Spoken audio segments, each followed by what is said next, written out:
Welcome to another Veterans View Show. And today we have something special that we're doing. It's called Let's Hear from the Candidates. And with me right now, I have Representative Daniels from the House of Representatives in Montgomery. Actually, he's the leader, the minority leader of the House of Representatives. Mr. Daniels, Representative Daniels, give the audience a brief on you, a quick brief if you don't mind. Absolutely. I am from Bullock County, raised in Midway, Alabama, raised primarily by my grandparents. Grew up on a small 1.5, 2 acre farm where we raised chickens and hogs and had gardens. And so I grew up with a very hard work ethic, and that was instilled in me by my grandparents in faith. Went on to Alabama A&M University, but before I thought I was athletics was my ticket out of the community to the rest of the community.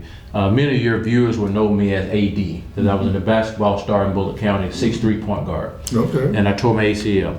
And so I then went on to Alabama A&M, where I majored in elementary education. I got a master's in special education, was a classroom teacher, was the leader of the NEA, the National Education Association, was the elected leader of the NEA. And now I'm in the House of Representatives. I have teaching experience. I've taught 3rd grade, 4th grade, 4th, 5th grade. I'm a small business owner, and now I'm the leader of the House of Representatives in the state of Alabama.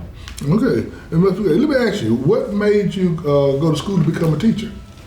Well, after my athletic career went down from an ACL injury, I tried to figure out what is it that I could do to give back to my community where I could make a difference. Mm-hmm. And so I said that what is it that I could do?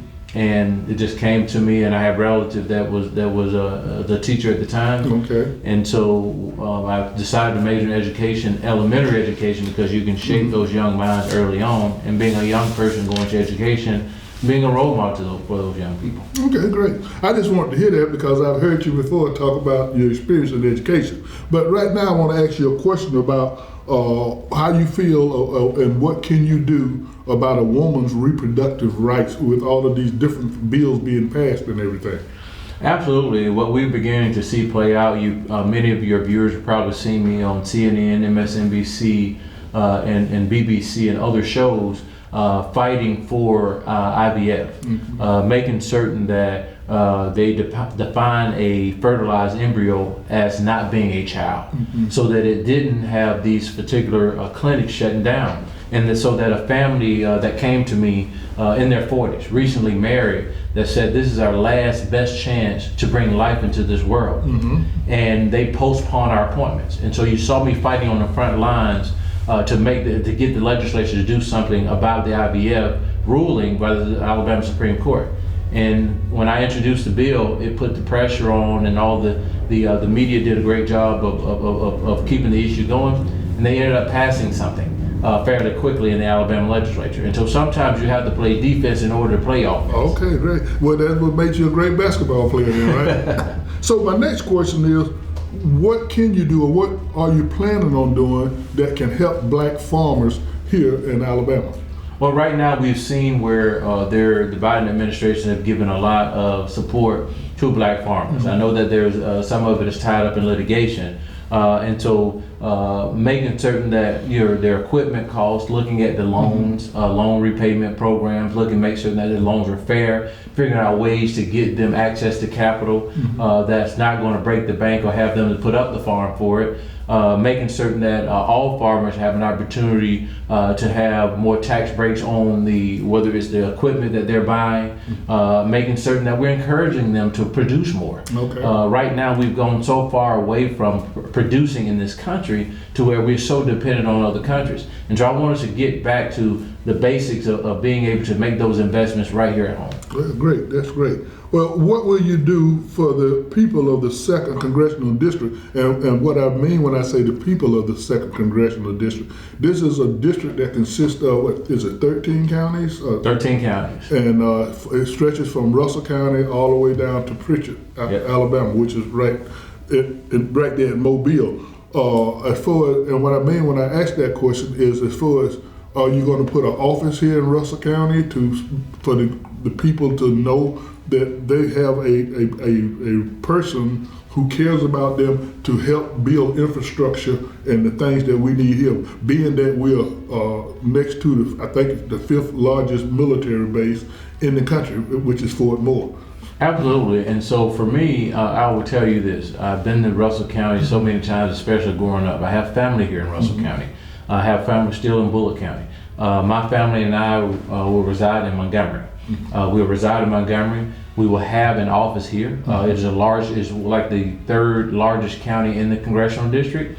And so Russell County will have an office here, especially Veteran Affairs. We'll make certain that we're addressing issues that impact veterans. Right. We're making certain that we're working with Fort Moore to drive growth into the region in Russell County, so that Russell County can be a place where veterans will want to live and be served, but also for the community at large. Giving the community at large an opportunity to bid on government contracts with Fort Moore, so that the businesses that we have here will be able to thrive again, and working on economic development and growth within this region, so that we get more things, more companies that want to move into the area or interested in moving in proximity to the area because of the workforce. And so those are some of the things that I'm interested in, particularly here. But this actual district has about 5 military bases that are inside or in direct in proximity to the District 2. And so this is the military district. Right. But we can drive growth to the region all over and eradicate poverty by 20% within 4 years. Right. And I asked that question because of the base, and we have nothing feeding out of Russell County.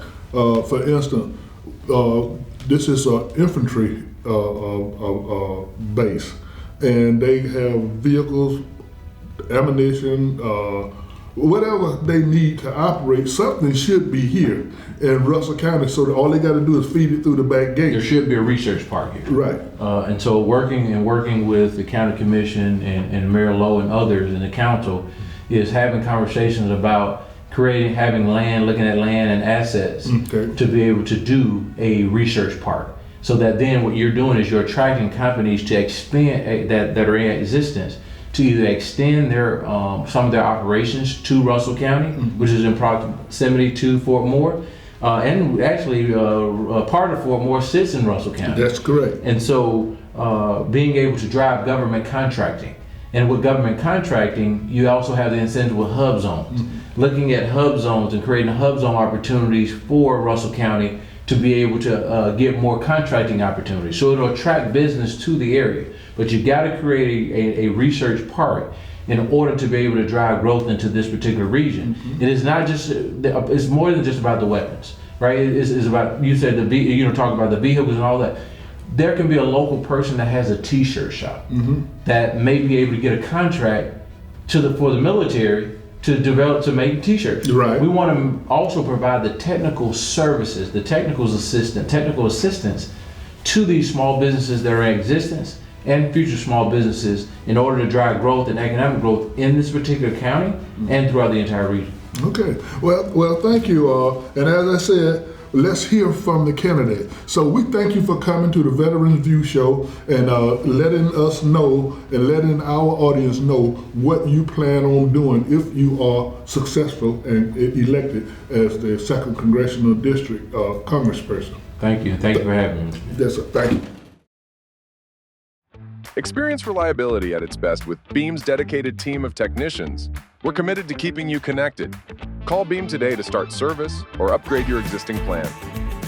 Your connection, our priority.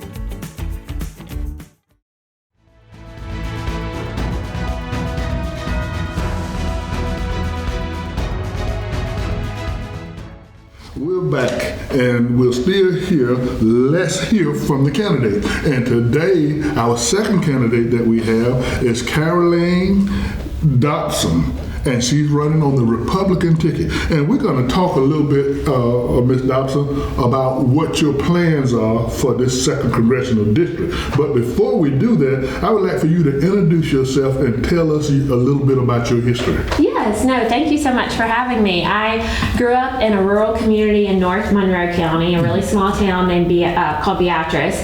I grew up on my parents' cattle and timber farm there. I then went to Harvard for undergrad. I went to Baylor for law school in Texas, practiced in Texas for a couple of years, met my husband there, but then when it was time to start a family, I knew I wanted to raise my kids back in Alabama. So we moved back to Alabama. We now live in Montgomery. I'm a commercial real estate lawyer. I'm also on the Alabama Forestry Commission, but this is my first time in politics. I've never run for office before, but growing up in a small town, much like here, when you want to see change, you've got to take action. So I grew up seeing, neighbors and my parents be really involved in the community to try to make it better. So I was the first Republican to qualify in this race, actually, because I believe we have got to fight for a better country. We've got incredible natural resources, amazing people here in this district, and our children deserve to have a future here in this district. So I'm running to fight for Alabama families. Great. And one of the questions that I'd like to ask you first is, if you are elected to this office, will you take care of all of the people? Yes, sir, absolutely.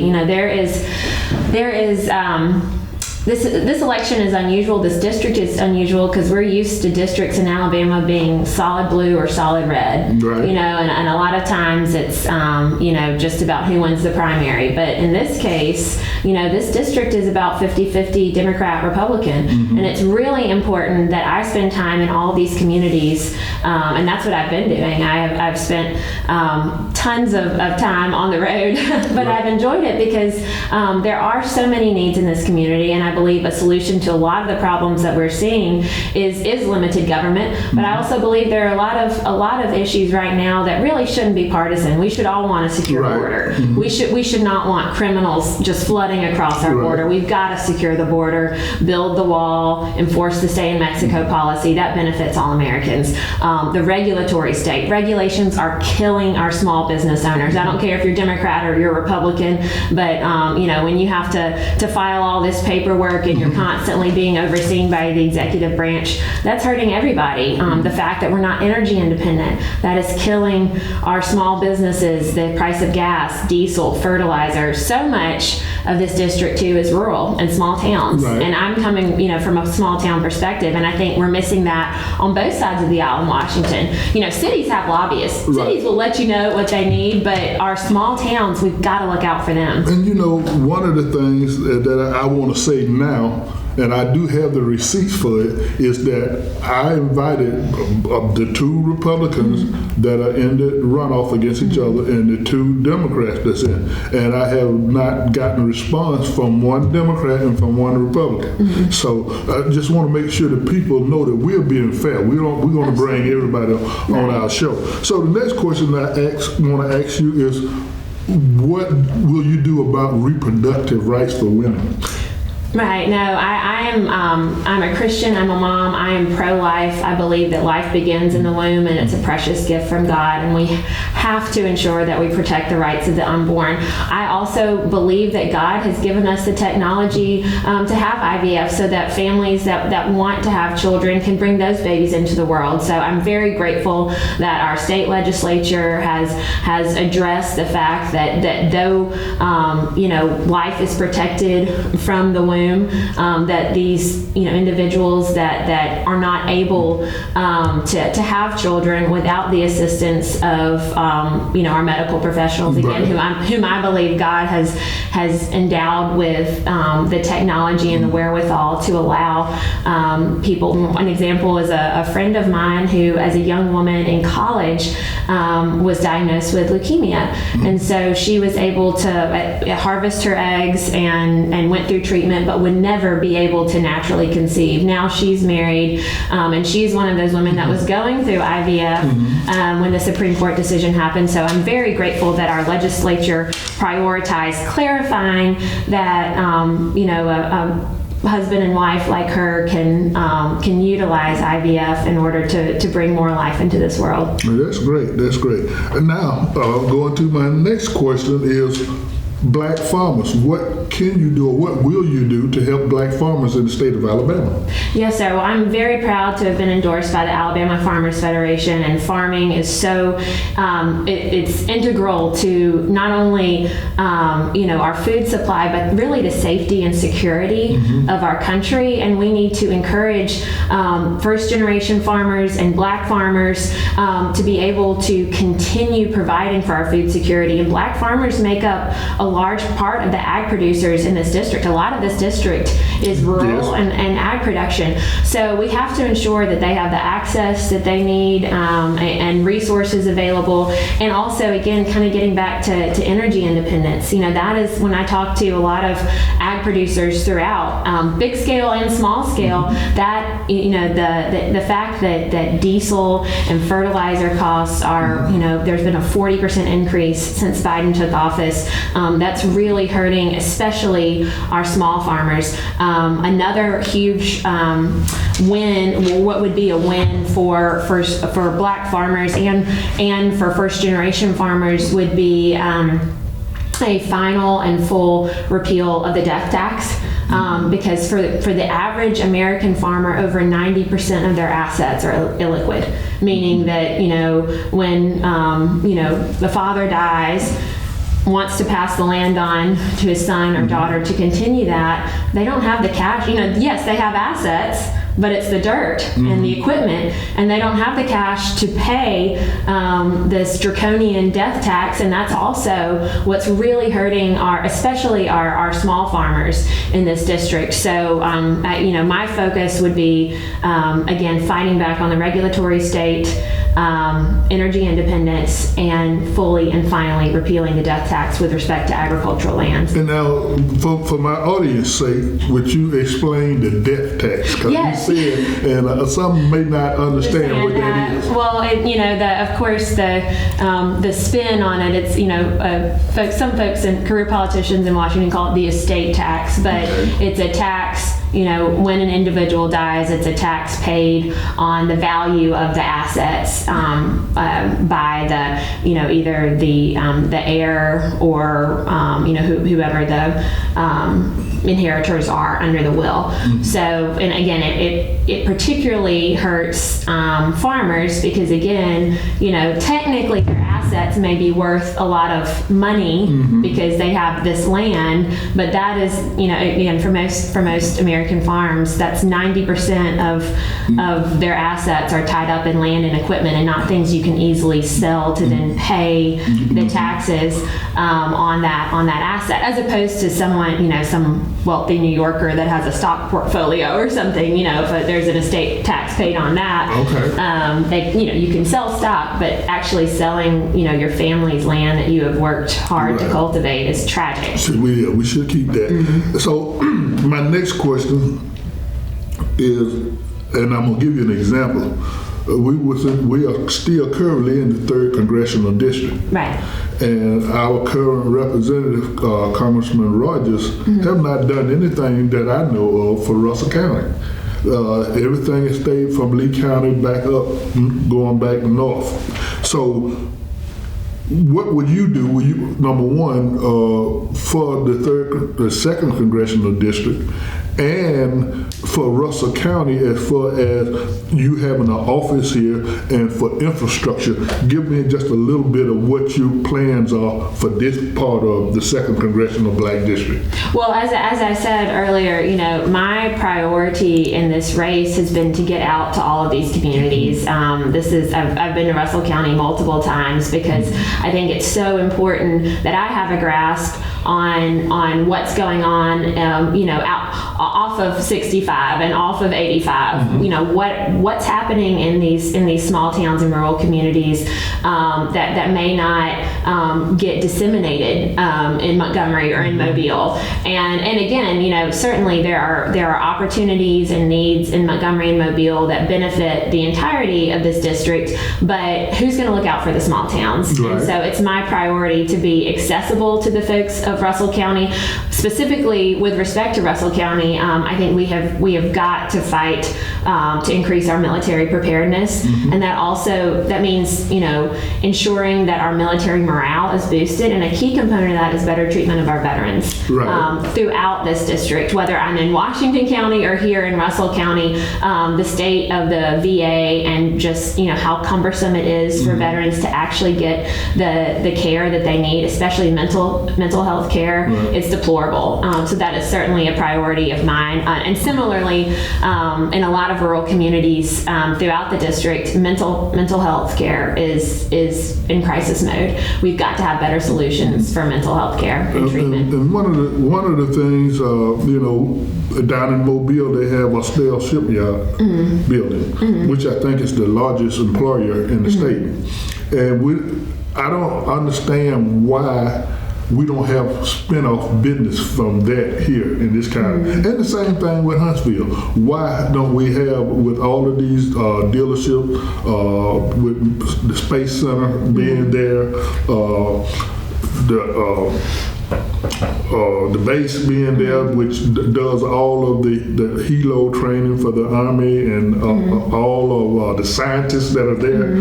What will you do in order to help push spin-off business here to Russell County, especially because we already have Ford Moore here. Right. And on the Alabama side, what will you do? There's certainly a lot of opportunities here, and one of my priorities, again, in increasing military preparedness and boosting military morale.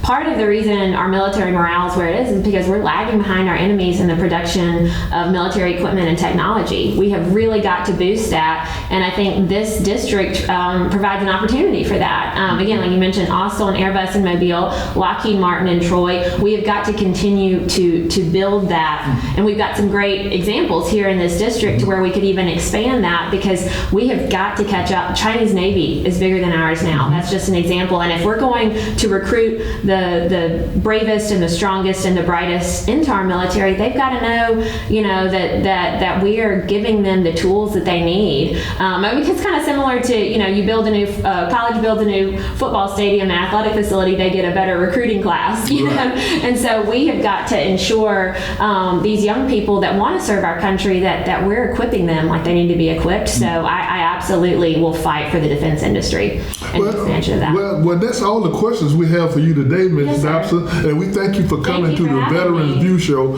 to let the veterans and their families and all of the citizens of Russell County know your stance, your position. Well, I appreciate this opportunity and want to just thank all the veterans here and all the military families here for your service. I'm so grateful as an American and as a mom for your keeping our country safe and for all that you've done. So thank you, sir. Thank you. While our roots remain firmly planted in the heart of East Alabama, we're taking a bold step forward to expand our reach. You've always known us as East Alabama Advertising. Now let us reintroduce ourselves as AMP. As we embrace this exciting transformation, we're not leaving behind our core principles. In fact, we are clearly defining them and carrying them forward with a renewed spirit. Our commitment to excellence, creativity, and a deep understanding of our clients' unique needs remains unwavering. At AMP, our mission is clear: to harness innovative strategies and technology, to amplify your message, expand your reach, and drive results. By leveraging our expertise in digital marketing, creative storytelling, and data-driven insights, we amplify your brand's voice to captivate your target audience and make a lasting impact. We believe in the power of reach. We focus on tapping into our partners' ideal customers to reach them right where they are. We are community-minded and relationship-driven. We combine strategic thinking, creative flair, and technical expertise to create compelling advertising campaigns across all channels, whether it's through engaging social media campaigns, captivating video content that tells your story, or highly targeted digital advertising. We are easy to work with because we care about the success of each of our partners. Your success is our success. AMP, Advertising, Marketing, Production. Welcome back. As you can see, we just finished interviewing 2 of the 4 candidates that's running for the 2nd Congressional District seat. Mr. Anthony Daniels, who is the minority leader in the House of Representatives in Montgomery, and Ms. Dobson, who's a lawyer out of Montgomery, Alabama, who's running on the Republican ticket. We did invite all 4 of the candidates that's running in the runoff on April 16th. Only 2 responded and came on the show. And we do have the receipts to show that we invited these candidates to take part in this candidate forum. Oh, and by the way, citizens of the 2nd Congressional District, there will be another candidates forum coming up in October so that we will let you hear the candidates before the vote comes in November. Thank you and see you later.